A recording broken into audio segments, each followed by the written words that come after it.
खबर में खुशामदीद। मेरे साथ हैं आरिफ हमीद भट्टी साहब और मैं हूं सईद काजी। बहुत मुअज़्ज़ज़ मेहमान हमारे साथ हैं, हम बाद में तारफ़ कराए देंगे, मगर कुछ खबरें पहले हम रन डाउन पे बात करते हैं। सदाकत अब्बासी साहब मंजर आम पे आ चुके हैं और लोग कितने आएंगे, तकरीबन वही बात की उन्होंने जो उस्मान डार साहब ने की है। उधर इसाक डार साहब फरमा रहे हैं कि जनाब जनूबी अफ्रीका के तर्ज पर एक रिकॉन्सिलिएशन कमीशन बनाया जाए, तो बड़ी अच्छी बात है। वैसे ये रिकन्सिलिएशन कमीशन जो था बहुत बड़ी गद्दारी थी जनूबी अफ्रीका के अवाम से, इसका एहसास खैर नेल्सन मंडेला और दूसरे लोगों का था, मगर ये मकाम नहीं है उस पर बात करने का। मगर क्या उनका 164 का बयान भी जो है हम इस कंसिलिएशन कमीशन में ज़ेर बहस लाएंगे। एनर्जी सेक्टर के हवाले से हमारी इंटेलिजेंस एजेंसीज बिलबिला उठी हैं और उन्होंने हुकूमत को कहा है कि अगर आप इन्फ्लेटेड बिल्स को नीचे नहीं लाते, टैक्सेस को नीचे नहीं करते, तो खुदा न खास्ता लॉ एंड ऑर्डर का मसला हो सकता है। हमारी बात तो कोई नहीं सुनता, एजेंसीज की बात ही सुन लें। और उधर इसराइल और फ़लस्तीन की जो जंग है पूरे खित्ते में फैल सकती है और बड़े जो ख्वाहिशें और ख्वाब थे इसराइल को तस्लीम कराने के हवाले से, उनका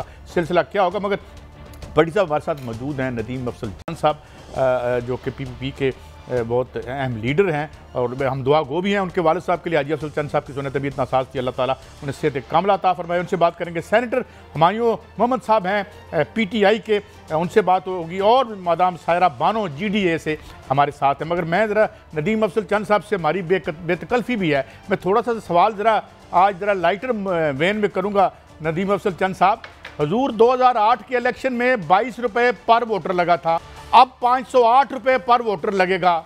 पता नहीं इसके मुस्बत नताइज निकलते हैं, लेवल प्लेइंग फील्ड मिलती है या नहीं मिलती। ये क्यों ना किसी की ताजपोशी कर दें, ये अखराजात भी नहीं होंगे और माशाल्लाह मुस्बत नताइज भी निकल आएंगे। ये तो मैं वैसे फ़िक्र मोतरज़ा है। तो ये इलेक्शन का मजाक होगा या नहीं होगा जनाब नदीम अफजल चंद साहब? देखें काजी साहब, बड़ी सीधी सी बात है कि अगर लेवल प्लेइंग फील्ड जिस तरह पीपल्स पार्टी मांग रही है, एक कोई हम अपने लिए नहीं मांग रहे, हम तमाम पॉलिटिकल जमातों के लिए मांग रहे हैं, इलेक्शन के लिए मांग रहे हैं, तो मैं समझता हूं कि इस मुल्क का इस वक्त इलेक्शन इशू नहीं है, फ्री एंड फेयर इलेक्शन होना इशू है। अगर इस मुल्क में सियासी इस्तेकाम आपने लाना है, जो कि इस वक्त अदम इस्तेकाम की हम पीक पे पहुंचे हुए हैं, इस्तेकाम सिर्फ इलेक्शन के लिए ज़रिए आ सकता है और वो फ्री एंड फेयर होंगे, सारी जमातें तस्लीम करेंगी, तो मैं समझता हूँ उसका रिज़ल्ट जो है वही माना जाएगा और वही इलेक्शन इस मुल्क के लिए फ्रूटफुल हो सकता है। अदरवाइज़ ये क्यास, ये हैजानी कैफियत ये मज़ीद बढ़ेगी, कम नहीं होगी। और अब बड़ी क्लियर सी बात है, मेरी ख्वाहिश, मैं इलेक्शन, मेरी पार्टी की ख्वाहिश या मेरी ख्वाहिश, हमारी ख्वाहिशों को आप पीछे छोड़ें। हमने इस मुल्क को जिस तरह बिजली महंगी की आपने बात की और बहुत सारे इश्यूज़ हैं, आप अक्सर बात करते रहते हैं, आप और भट्टी साहब।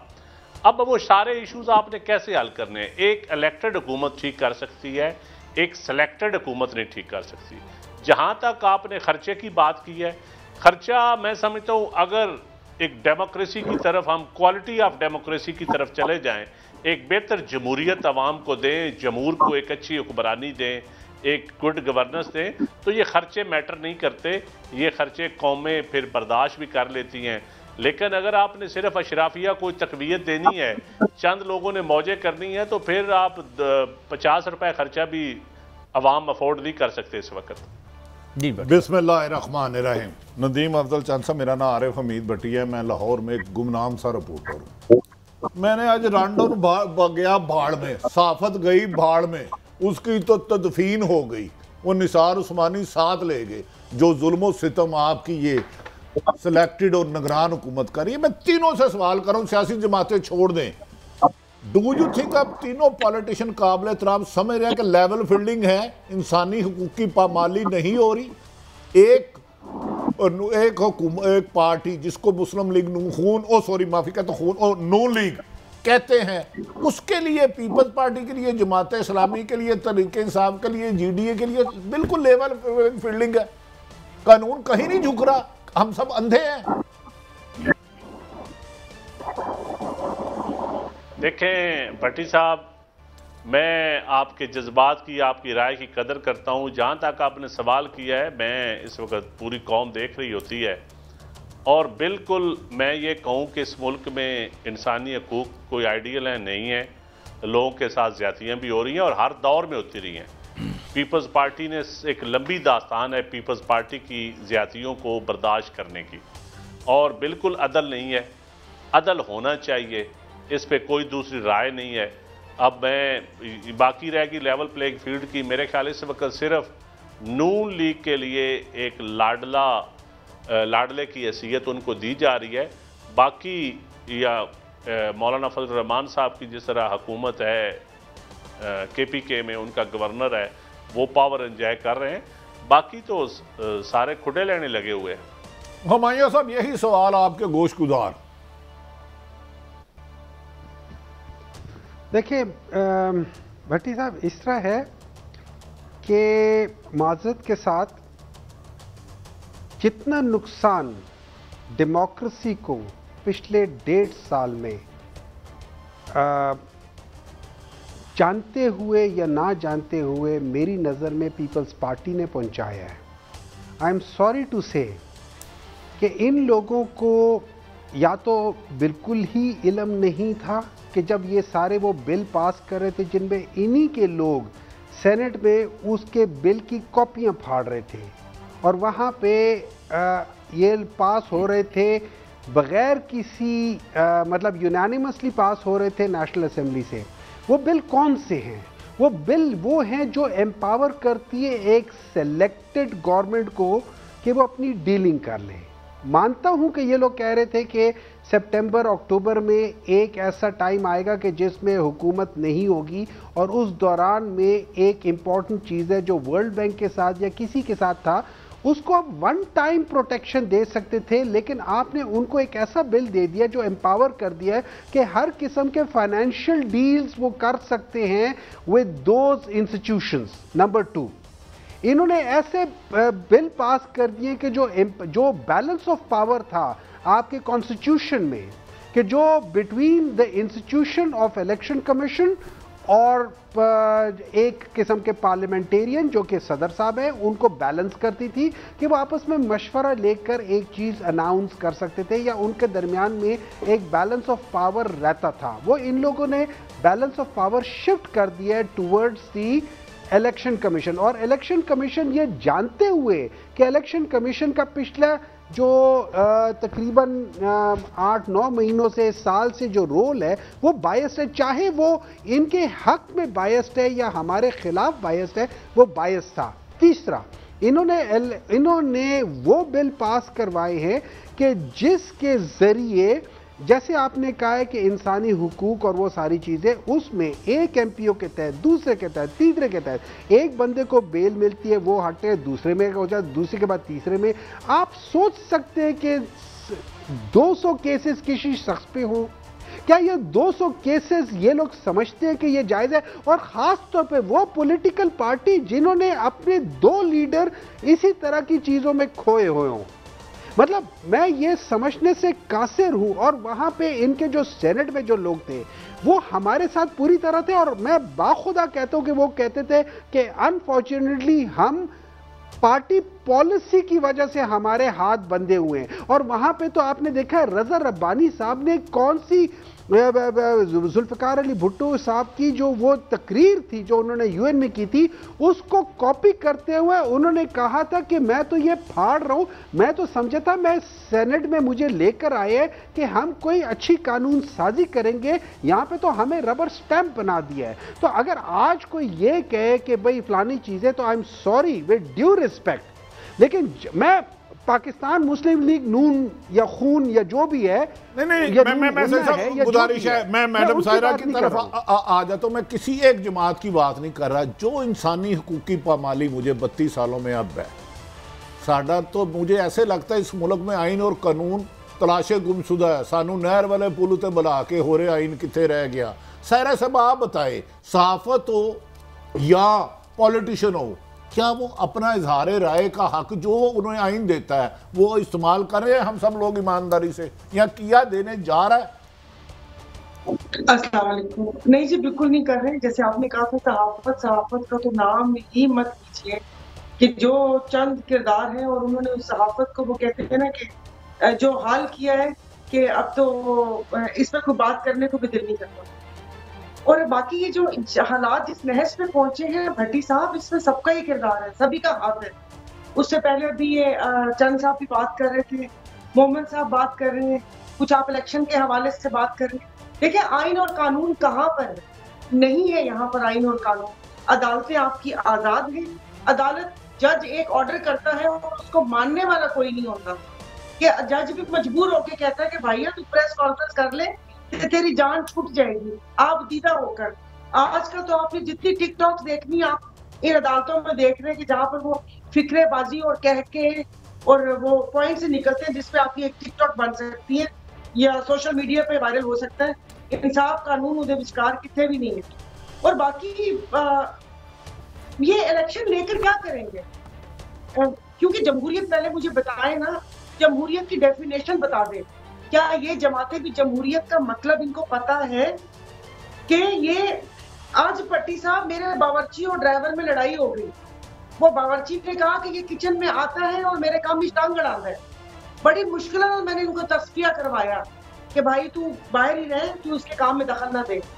तब आप मुझे बताएं कि जब ड्राइवर और बावर्ची अपने अपने दायरा कार में एक दूसरे की दखल अंदाजी बर्दाश्त नहीं कर सकते, तो ये सियासतदान जिन पे अवाम भरोसा करती है कितने सालों से, ये क्यों लेट जाते हैं? मतलब आपस में बैठ के कोई चीज आप वो क्यों नहीं वो करते? आप कह रहे हैं कि जमहूरियत, ये साफ शफाफ इलेक्शन कभी हुए? आप तो खुल खुला के जो एक सियासतदान का काम होता है, आप बिना किसी दबाव के वो काम कर सकते हैं। क्योंकि मैं तो 5 साल से इस ऐवान की भूल भुलैयों में हूँ, मैंने तो नहीं देखा कि यहाँ पर वो कोई काम हो। भले वो वजीर कानून साहब ने वोटिंग करनी हो कि जी बोला है किसी ने तो मैंने उनको वोट दे दिया, भले वो सादिक संजरानी साहब की दोबारा जिस तरह वो हुआ था और 14 वोट इधर से उधर हो गए, वो आपको और हम सबको भी पता है कि 14 वोट कहाँ से कहाँ चले गए। तो जिस वक्त ये सियासतदान अपना कोई फैसला ही नहीं कर सकते, पीआईए के लिए मैं चीखती रही, पीआईए में आपने बिठाकर जी एक कमर्शियल एयरलाइन को एक फाइटर पायलट में चलाना है। जब आप लोगों की इतनी सी भी नहीं चलती तो ये टोपी ड्रामा, जमहूरियत, अवाम, ये सारा किस लिए? चुप करके जैसा चलता है चलता रहने दें। अच्छा ठीक कहा आपने सायरा साहबा, बिल्कुल ठीक कहा। मैंने एक शॉर्ट सुनवाना है और एक लंबी चार्जशीट की है मोहम्मद साहब ने, मैं उनको भी टाइम दूंगा ताकि वो जवाब दें। मगर इससे पहले खाकान अब्बासी साहब का एक शॉर्ट सब मौजूद मेहमानों को सुनाता हूं कि वो क्या तजवीज़ दे रहे हैं। चंद साहब इस पर भी कमेंट कीजिएगा end of course you should be answering जो कि मोहम्मद साहब ने बात की है। तो पहले ज़रा सुनिए खाकान अब्बासी साहब को। जी चंद साहब, एक तो ये बड़ा अजीब इन्होंने एक बात की, इंक्लूडिंग इमरान खान, ये नवाज शरीफ को ये सुना है, मशवरा भी दे के आए हैं, इस पर भी कमेंट कीजिएगा। पर मगर फर्स्ट ऑफ ऑल मोहम्मद साहब ने जो एक कहा है कि वीकन किया है डेमोक्रेसी को बकौल उनके इन तमाम जो लेजिस्लेशन हुई है। जनाब चंद साहब। देखें जी, पहले तो मैं शाहिद खान अब्बासी साहब के बयान पे दूंगा, ये बिल्कुल मैं उनकी बात से इत्तफाक करता हूँ। हमारे लिए ये रियासत, ये मुल्क सबसे अहम है, बाकी चीज़ें सबसे बाहर हैं। और इस वक्त अगर आपने इस मुल्क में पोलराइजेशन या नफरत या सियासत ये ख़त्म करनी है तो इन 5-6 लोगों को बैठ के मुल्क के बड़े बड़े मुश्किल फ़ैसले लाएअमल तय करना पड़ेगा। और ये बिल्कुल बात ठीक है, इसमें पॉलिटिक्स होती है, एंगेजमेंट है, PR का नाम है। तो आप अगर आपस में बैठ के फैसले नहीं करेंगे तो फिर फैसले कहीं और ही होंगे, फिर हमें रोना नहीं चाहिए। दूसरा जो सेनेटर साहब ने बात की, देखें आप सिर्फ पीपल्स पार्टी को ब्लेम ना दें। पीपल्स पार्टी ने आज तक अपनी सर्वाइवल की जंग जो शहीद भुट्टो की शहादत के बाद से लड़ी है और कभी जब भी बंद गली में फेंकी गई है, फिर पॉलिटिकल फोर्सेस के साथ मिल के उन लोगों के साथ भी हम बैठे हैं जिन्होंने भुट्टो साहब को कोआला के पुल पे फांसी का वादा किया था, जिन्होंने डिमांड की थी, जिन्होंने शहीद बीबी ने जिनके बारे में लिखा था। हमने इस मुल्क के लिए, जमहूरियत के लिए उनके साथ भी बैठे। अगर आज इस मुल्क का कुछ पॉलिटिकल स्पेस ली थी 2008 से 13, 18वीं आईनी तरमीम हो या बेनज़ीर सपोर्ट प्रोग्राम हो या बड़े बड़े काम हो, तो वो पीपल्स पार्टी ने किए हैं।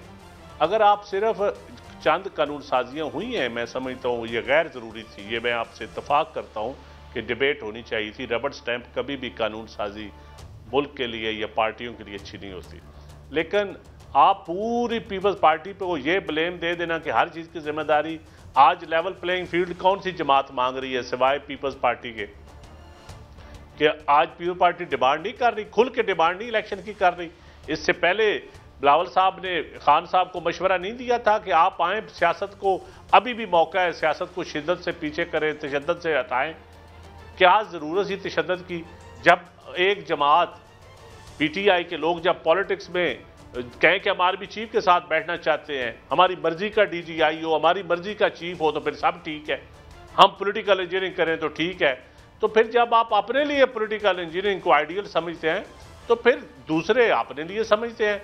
लेकिन पीपल्स पार्टी ना आपकी पॉलिटिकल इंजीनियरिंग की हिमायत करती है, ना नून लीग की पॉलिटिकल इंजीनियरिंग की हिमायत करती है। हम इस वक्त दरमियान में खड़े, लेवल प्लेइंग फील्ड आप दोनों जमातों से मांग रहे हैं। इसलिए मांग रहे हैं कि आप ये छोड़ें अपनी मर्जी के अपॉइंटमेंट्स करवाने, और फिर उनको अगर मर्जी के ना हो तो फिर आप उनको पॉलिटिसाइज करें, उनको मिलान करें, उन इदारों पे हमले करें। ये इन चीज़ों के हम खिलाफ हैं। अगर जख्म देखने हैं तो पीपल्स पार्टी के जख्म सबसे गहरे हैं। शहीद भुट्टो से लेकर मुर्तजा भुट्टो, शाहनवाज भुट्टो, बेनजीर भुट्टो, लाखों कारकुन कोड़े और शहादतें जेलें, इसके बावजूद सिस्टम को आगे चलाया। इसके बावजूद डेमोक्रेसी से बेस्ट रिवेंज का ना मियाँ साहब की तरह अब कहा। हमने तो पाशा हो, इत्शाम ज़मीर हो या फैज़ हो, सबको बुलाया मुल्क के लिए। ये नहीं है कि हमारे दुख नहीं है, हमारे जख्म नहीं है, लेकिन हम समझते हैं कि इस मुल्क को अगर आपने आगे लेकर चलना है तो इस लड़ाई से बचना पड़ेगा। जो इसाक डार साहब ने कहा ना कमीशन की बात, तो शहीद बीबी तो अपने चार्टर ऑफ डेमोक्रेसी में ट्रुथ एंड रिकंसिलिएशन कमीशन की बात करके गई है। अब उस पर हम अमल ना करें तो इसमें हमारा कसूर है। तो हमने तो जजेस की अपॉइंटमेंट या निज़ाम अदल को ठीक करने की बात की है, लिख के की है। अब अगर 18वीं तरमीम में भी ना होने दी तो नून लीग ने ना होने दी, बाद में पीटीआई ने पॉलिटिकल लोगों के साथ बैठने से इनकार कर दिया, पॉलिटिकल फोर्सेस के सलाम से लेने से इनकार कर दिया। तो आज आप भुगत रहे हैं, सारे भुगत रहे हैं, कोई ज्यादा भुगत रहा है, कोई थोड़ा भुगत रहा है, लेकिन भुगत सारे रहे हैं। बड़ी अच्छी बात की है मोहम्मद साहब। इन्होंने एक बात जो हम भी अर्ज करते रहते हैं अपनी नाचीज़ हैसियत में, हुजूर ये एक पार्टी जो है उसको जब कान पकड़वाए जाते हैं तो बाकी बगले में जाते हैं, फिर वो उठ के जाते हैं, दूसरे आ जाते हैं। तो why not to sit together, जिस तरह ये बात कर रहे हैं कि जनाब ठीक है बड़े प्रॉब्लम्स हैं, करप्शन है, बेशुमार, तो ये एक कोई कंसेंसस हमें पॉलिटिकल एलीट जो सिविलियन एलीट है उसमें कोई नहीं नज़र आता कि जी हम, बल्कि हम खुश होते हैं कि यार इन कोर्ट पे है तो बड़ा अच्छा हो रहा है, तो फिर अगली दफ़ा हमारी बारी आ जाती है। मोहम्मद साहब देखिए, आप बिल्कुल सही कह रहे हैं और मैं थोड़ा सा करेक्ट कर लेता हूँ। शायद मैं जिस लिहाज से कहना चाह रहा था वो उस लिहाज से मैं सही तरीके से कह नहीं सका।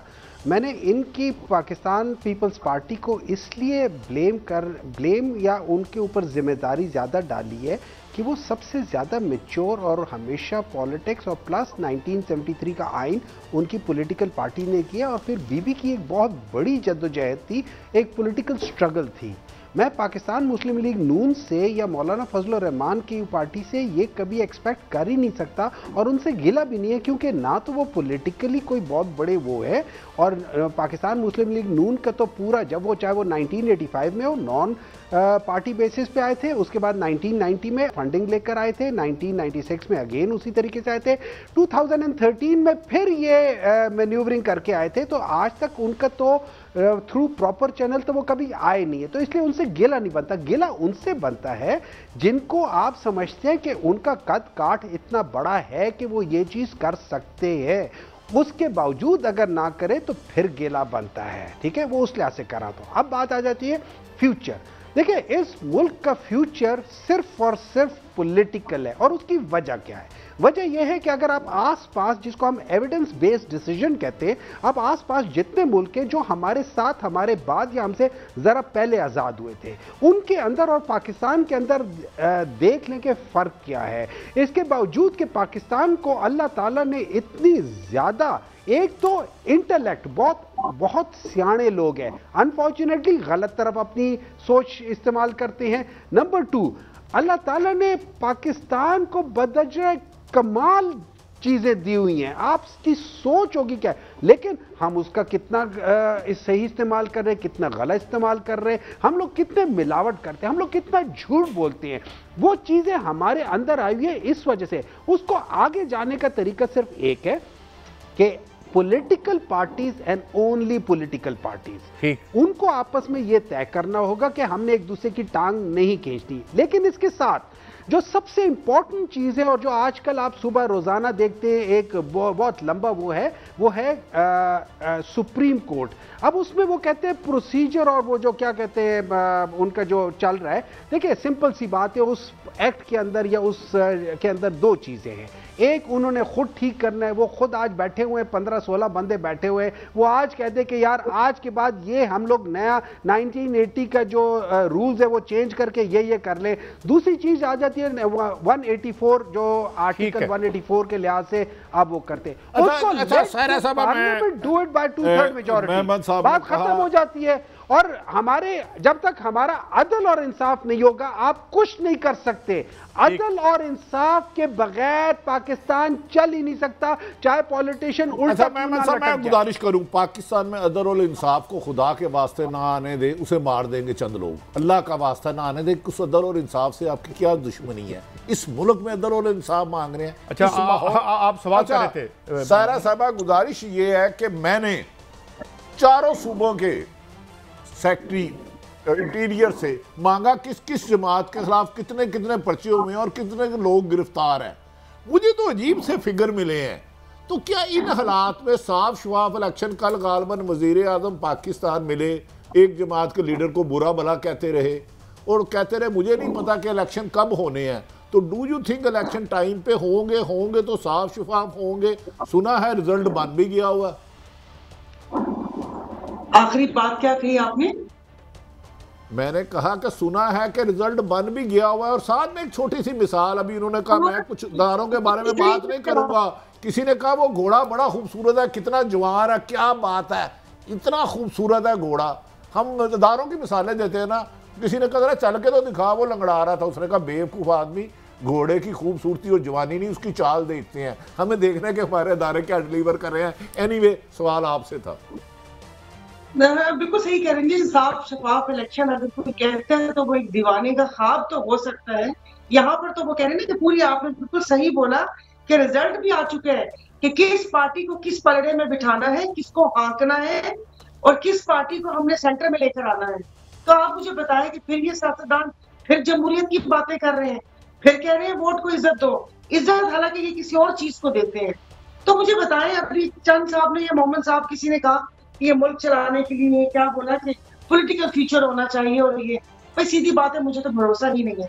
आई एम सॉरी अपने तमाम सियासतदान दोस्तों पे, जो 5 इदारे नहीं चला सके वो मुल्क क्या चलाएंगे? इन्होंने PIA का ये हाल कर दिया, स्टील मिल का ये हाल कर दिया।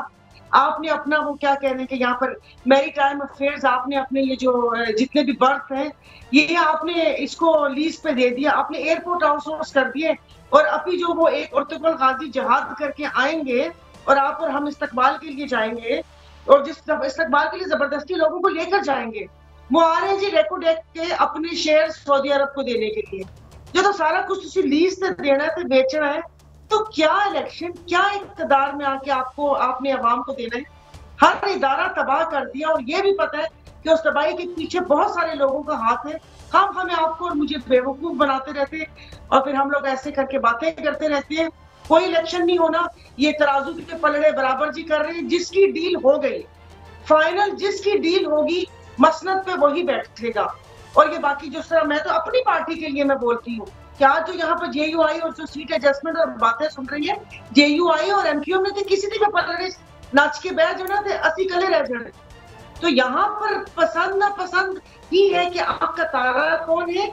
मुझे नहीं पता, आई एम सॉरी, हमारे कराची में थाने बिकते हैं, मुझे पता है कि बोली लगती है, तो मैं तो कहती हूँ बोली ही लगा ले। जो पाकिस्तान का कर्जा उतारे वो आके तख्त नशीन हो जाए, और पावे एवन फील्ड बेचिए या पावे अपने क्या कहते हैं महल बेचिए और क्या स्विस अकाउंट से पैसे लेकर आए कि खैर है वापस दोबारा कमा लीजिएगा। बाकी ना मुझे आपने कहा ना आइन और इंसाफ की बात ना करो, मुझे तो सिस्टम पे भरोसा नहीं है। कि यहाँ पर मैंने देखा है वो कहते ना कि ईट चुको और थलो करप्ट बंदा निकलता है। इस पूरे करप्ट सिस्टम में ढूंढ रहे हैं कि यहाँ पर साफ शफाफ इलेक्शन, कानून की इजारादारी, जमहूरियत का वो कोई जमहूरियत नहीं, जिसको है सब अपना अपना पेट भरने में लगे हुए। इदारों का जो हाल किया है, जो आज PIA बिकने के लिए तैयार है, मेरे ख्याल में वो लेगा भी नहीं उसको।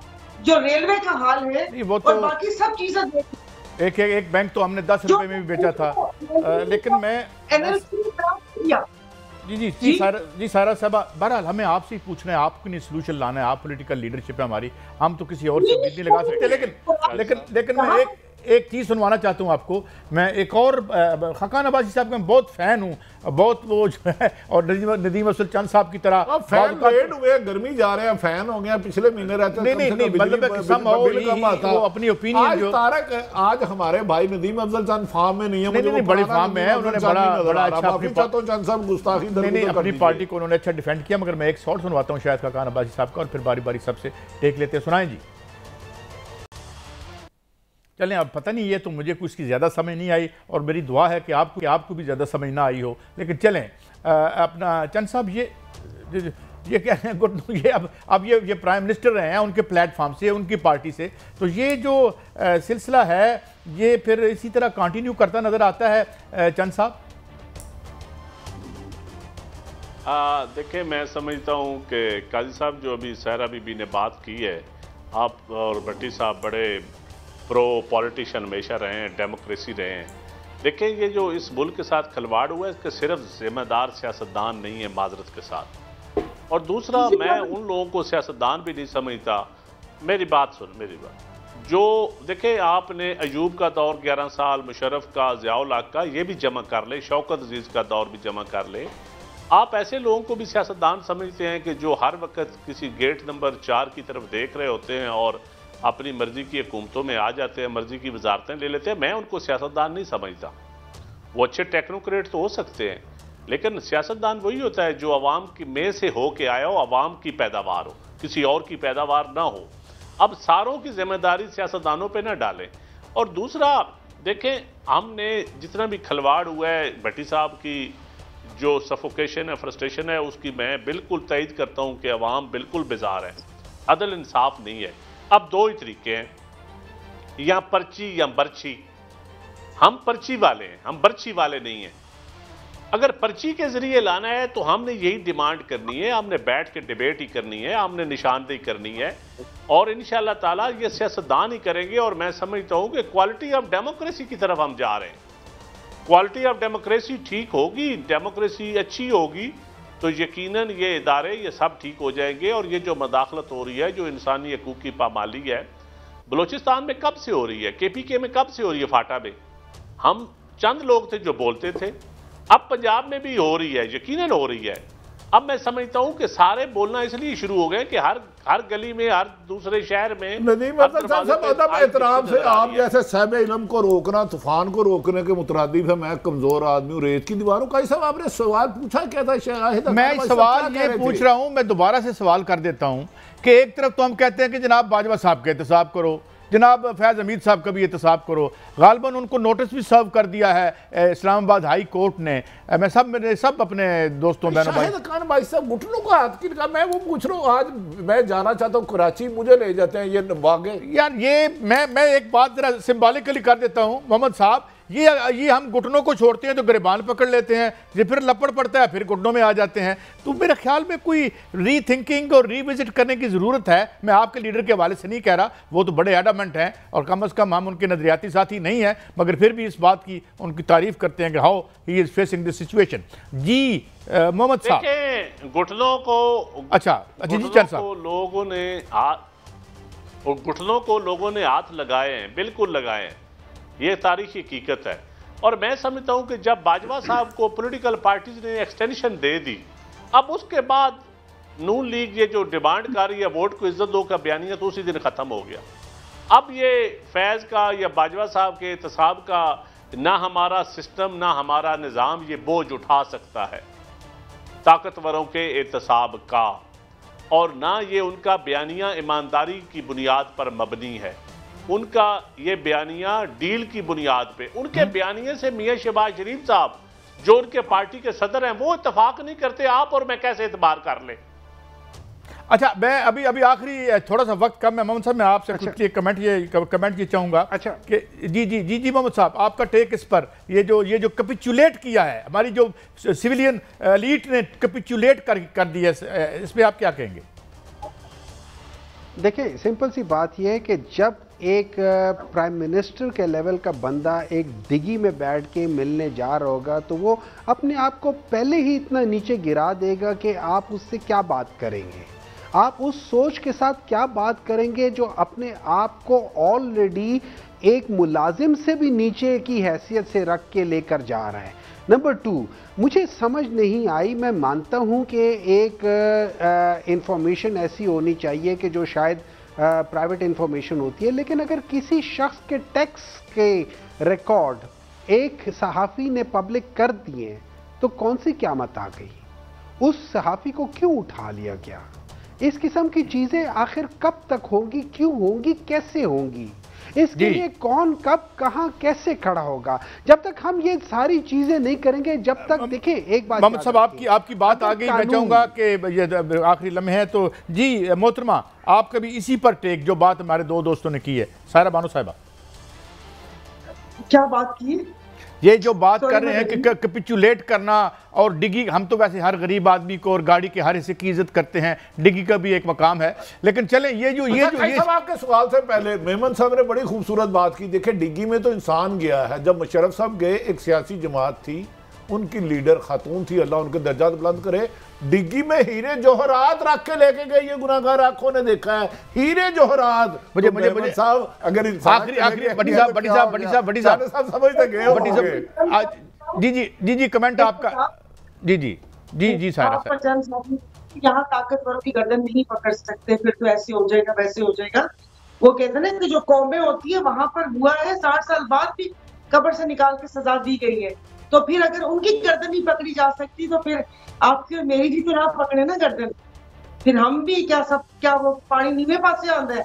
मतलब फिर सब चीजों का ये हमें अपनी गर्दनें बड़ी मजबूत करनी पड़ेगी। और बहुत शुक्रिया जनाब नदीम अफजल चंद साहब, जनाब सेनेटर हुमायूं मोहम्मद साहब, मोहतरमा सायरा बानो साहिबा for happening. Thank you very much. नाज़रीन, एक ब्रेक है, हमने ये मुद्दे रखे अपने इन लीडरों के सामने, हमें इस गन से, इस दलदल से निकलना तो है और इंशाल्लाह निकलेंगे।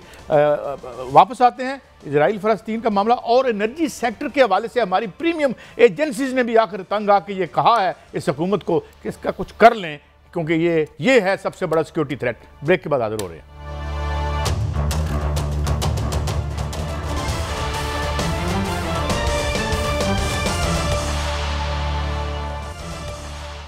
Welcome back. बड़ी साहब, हम बड़ी कंसिस्टेंटली, मतलब मैं तो अपने इस हम्बल से करियर में पिछले 10-12 साल से, जब से मैंने ये मुआहदे खोल के पढ़े थे, तब से हम पीट रहे हैं कि ये हमें ले बैठेंगे और ये हमें ले बैठे।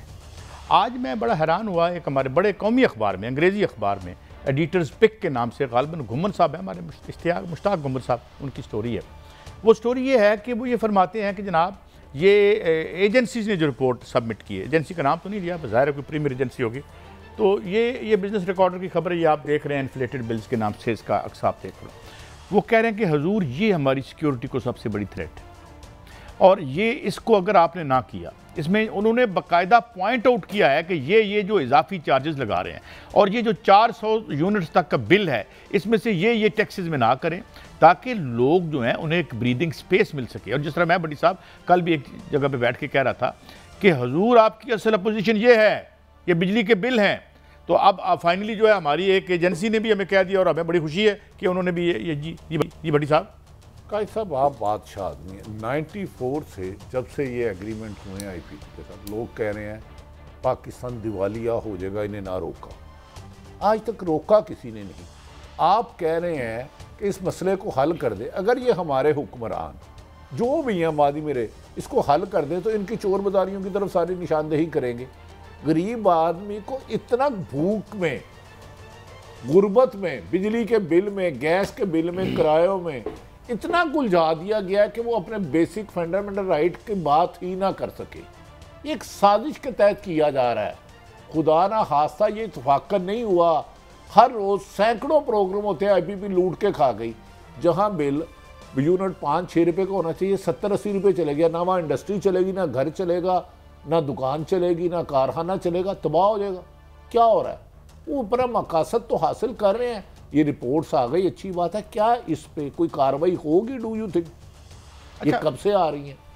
अच्छा भट्टी साहब, कल एक साफियों से मिले हैं प्राइम मिनिस्टर साहब, इन्होंने ये भी फरमाया है कि 27,000 गाड़ियाँ जो हैं वो आयल की स्मगलिंग में जो हैं वो। ये किसने कहा? ये प्राइम मिनिस्टर साहब ने एक काकड़ साहब ने खुद कहा है? ये खुद कहा है। ये सारी गाड़ियाँ 27,000 गाड़ी गालबन बताइए कि वो अच्छा अब ये गालबन बलूचिस्तान से ही है। तो बेहतर होता कि जो आदमी वहाँ रहे कह देता ये जिम्मेदार ये है। प्राइम मिनिस्टर का काम स्मगलिंग की 27,000 गाड़ियों की आयल की स्मगलिंग की खबर देना नहीं, उनके मुल्जमान को पकड़ना है। कौन जिम्मेदार है? मुझे एक बात समझ नहीं आती बड़ी साहब, मुझे एक सवाल कर लेने दें, एक फिक्रे का सवाल। जब हमारे ख्वाजा आसिफ साहब, हमारे महबूब जो वज़ीर थे पेट्रोलियम के, वो ख़ुद पेट्रोलियम के वज़ीर थे, हमें कह रहे थे कि जी ये तो डे लाइट रॉबरी हो रही है, दिन दिहाड़े चोरी हो रही है। आप कह रहे हैं 27,000 गाड़ियाँ हैं, तो हुजूर आप मेरे तो नुमाइंदे आप हैं, हर हाल में आप मेरे प्राइम मिनिस्टर हैं। अब आपने रोकना है या हमें खबर देनी है, इतला देनी है हमें? देखें कैसे, मैं यही अर्ज कर रहा हूँ, एक मुंतखब प्राइम मिनिस्टर सॉरी सिलेक्टेड ना हो, सिलेक्टेड सॉरी निगरान नहीं, वो काम तो परमानेंट वाला का वो फरमा रहे हैं, स्मगलिंग खबर दे रहे हैं। साबिक डिफेंस मिनिस्टर कह रहा है वो रैबरी हो रही है। तो मुझे बताएं इन्हें रोकेगा कौन? उसके लिए कौन सी मखलूक आएगी? हुकूमत फिर ये लेते किस लिए हैं? ये PM 5-6 मुल्कों में माशाल्लाह गए हैं। कल प्राइम मिनिस्टर साहब सब सहाफ़ियों को मिले हैं, एक सहाफ़ी ने शुक्रिया भी अदा किया कि आपकी हुकूमत में इमरान रियाज आ गए, ये उससे नाराज़ हो गए, हालांकि इन्हें उसका शुक्रिया अदा करना चाहिए था, तुमने बड़ा अच्छा पिन पॉइंट किया। तो मेरी ख्वाहिश ये होगी, हमें वो हुक्मरान चाहिए जो कहे कि मैंने ये 50,000 20,000 स्मगलरों को, टैक्स चोरों को, करप्ट लोगों को पकड़ के सजा दी। बड़ी साहब मैंने 2 बातें करनी है, वक्त बड़ा कम है। एक तो ये कि जो हमने कल स्टोरी की थी ना स्मॉग के हवाले से कि ये गंदा है, अब उसका वही सोल्यूशन दे रहे हैं जो कोरोना में दिया था कि हट्टियां बंद कर दो, दुकानें बंद कर दो।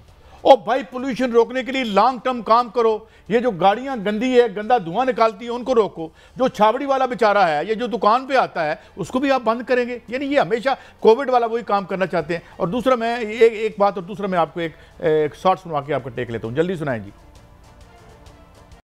भट्टी साहब 1 मिनट रुकिएगा। सबसे पहली बात तो ये कि ट्रूथ एंड रिकंसिलिएशन कमीशन, मैं यहाँ बैठ के जिम्मेदारी से कह रहा हूँ, इससे बड़ी गद्दारी साउथ अफ्रीका के अवाम से कोई नहीं हुई थी। और उनके राइट हैंड मैन जो थे मंडेला के, और एक नहीं भट्टी साहब, एक नहीं, मुझे बताएं। और ट्रूथ एंड रिकंसिलिएशन कमीशन किस, मेरे रात घर आके 4 बंदों ने डाका मारा, और डाका मारने के बाद मैं कहूँ यार ट्रूथ एंड, आप चारों मिलके ट्रूथ एंड रिकंसिलिएशन कमीशन बनाते हैं। काजी साहब आप 164 का बताएं, काजी फैमिली का बताएं, उसके अकाउंट्स का बताएं, अपने 164 का बताएं जो आपने। मुझे गुजारिश, मुझे नींद आ जाती है आजकल प्रोग्राम में। काश ये ट्रूथ कमीशन बनाए। 5 जुलाई और 1970 कब ज़ियाउल हक आया था, उसने एक जुल्फ़कार अली भट्टो को फांसी दी थी, जिसके ये लेपालक वारस है। क्या जुल्फ़कार अली भट्टो की फांसी खत्म गई? क्या ये 20 है? इससे पहले जो 5 दफे इनको इक़्तिदार में लाया। काजी साहब आपका बहुत ज्यादा सॉफ्ट कॉर्नर है। एक सवाल मुझे बताएं, क्या ट्रूथ एंड रिकंसिलिएशन कमीशन ये भी देखेगा? मसलन मैं मिसाल आपको देता हूँ, 65% यूथ है जिनके पास डिग्रियां हैं, वो वीज़े लेके भाग रहे हैं, बाकी लांचों में जाके किश्तियों में सारे जितने बच्चे हैं, इनके सारे बच्चे लायक निकले। अच्छा नहीं, मियां साहब के बच्चे माशाल्लाह सारे लायक। ट्रूथ कमीशन तो वो पता चलेगा कि ये सारी लियाकत इनके घरों में क्यों गई है। सब ट्रूथ कमीशन ये बनाएगा कि जुल्फ़कार अली ज़ियाउल हक की कब्र पे किसने कसम खाया था तुम्हारा मैं मकसद जारी रखूंगा, उनसे पूछेगा। ट्रूथ कमीशन ये बनाएगा कि मुशर्रफ के साथ डील करके सऊदी अरब कौन गया था। ट्रूथ कमीशन में ये चीज़ आएगी कि बाजवा साहब को ख्वाजा आसफ के मुताबिक उन्हें नवाज शरीफ को उन्होंने बाहर भेजा था। तो कमीशन ये आएगा कि गैर जमाती इलेक्शन में अरबों रुपए किसने लगाए। कमीशन में ये आएगा कि मेरे फ्लैट मोटरवे से खरबों रुपए कैसे बने।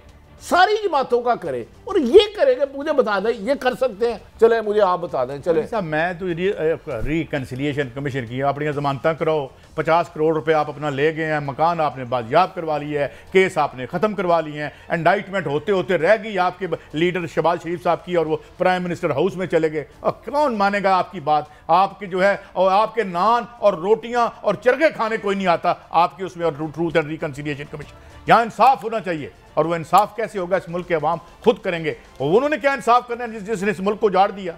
कादी साहब, इंसाफ, अवाम कीड़े मकोड़ों के अलावा क्या है? इसके हक क्या, बुनियादी राइट्स क्या? फंडामेंटल राइट है ना किसी भी कौम को माशरा बनाने के लिए, मुल्क को। इधर फंडामेंटल राइट है आपके पास, मेरे पास, आम शहरी के पास। क्या कर रहे हैं? फिर इसमें एक और भी चीज आनी चाहिए। 1992 का जो protection of economic reform act, जिससे सारी काला धन यहाँ पे वाइट हुआ, और वो आपके दौर में और आपने बनवाया था जनाब इसहाक डार साहब। क्या ट्रूथ एंड रिकंसिलिएशन कमीशन के सामने हम वो भी रखेंगे? जी भट्टी साहब। कादी साहब ये कर सकते हैं, डू यू थिंक? यार खुदा का वास्ता है, आपको मुझसे ज़्यादा चले, मुझे बता दे, जुल्फ़िकार अली भट्टो को फांसी ज़िया-उल-हक ने दिलाई।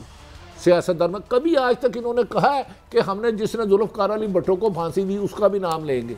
आज तक कभी इनके मुंह से सुना है उन जज से बाहर का? आज तक आसफ सईद खोसा, उमर अताब बंदयाल, साकब निसार, सजाद अली शाह, जिन्होंने बेनज़ीर को, जिन्होंने आसफ अली जरदारी की ज़बान काटी, क्या उन ब्यूरोक्रेटों का साहब होगा जिन्होंने एक साबिक वज़ीर आज़म को 200 पर्चे दे दिए, मौजूदा जेल की काल कोठरी में डाला? भाई 1 2 4 5 10 पर्चे होते हैं, अरशद शरीफ पे 16 पर्चे दे। बट जब क्लोजिंग है, मुझे ये बात कहनी है कि ये कोरोना वाला काम दोबारा से ना, जो रूट काजेज हैं इस पोल्यूशन की, उसको रोकें। लोगों के रोज़गार पहले ही कोई नहीं रोज़गार तो और ना छीने, ये छुट्टियाँ बुटियाँ करके लोगों को दाल रोटी कमाने दें और अपना काम दयानतदारी से करें, ताकि ये गंदा शहर साफ शहर में बदल सके, क्योंकि इसे गंदा आप नहीं किया और आपकी पॉलिसीज़ नहीं किया है। इजाज़त, कल फिर मिलेंगे। अल्लाह हाफ़िज़।